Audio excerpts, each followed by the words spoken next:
we should all be preparing ourselves. This body in no long time will have to undergo dissolution and the process of death. The wind element will be the first. It is the first one to separate from the body.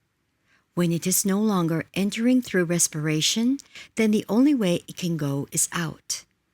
The smell that we get from a dead body is just the wind element. The fire element then follows this up. What would you say? Are the bodies of someone alive and someone who has just died the same? Go and grab the hand of someone who has just died. You will see that those who have died are much colder than we are. This is the dispersal of the fire element.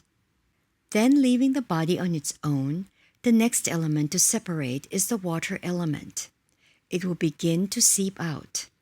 Sometimes, when going to see a corpse, you will see their nose plugged up with some cotton wads.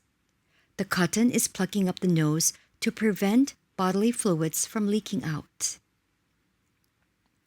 To whatever degree the water element persists in the body, it's going to need to separate from the earth element.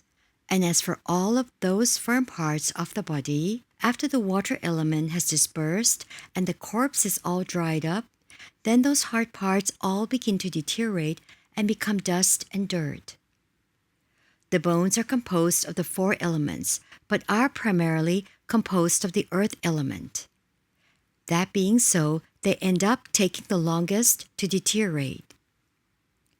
Besides the bones, there are other parts of the body, such as the heart, lungs, kidneys, liver, and so on, which having since become dry and brittle, begin to break apart and become dust. In the present day, the corpse is most taken to a temple and cremated. By means of cremation, the elements end up separating much faster. We end up cremating because there isn't really that much space to bury all the bodies, nor is there anyone who really wants to store a corpse away. Having cremated them, all that remains is just ash and bone fragments. Different people have different ideas as to what they can do with the ashes. Some throw the ashes in the water and let them flow downstream. Others will place them in the ground and plant a tree on top. There are many ways to go about this. Whatever you might do with them, ultimately, they are still just the earth element. But you should understand that there's no self in them. It is just ashes and bone fragments. Sometimes we still cling to the idea that these are the bones of our mother or the bones of our father, and there is an inclination to store them away to make merit for them.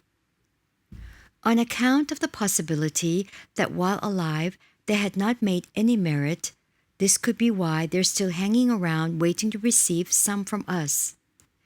If, while we're still alive, we fail to make merit, having died, we're going to continue without any good fortune to accompany us.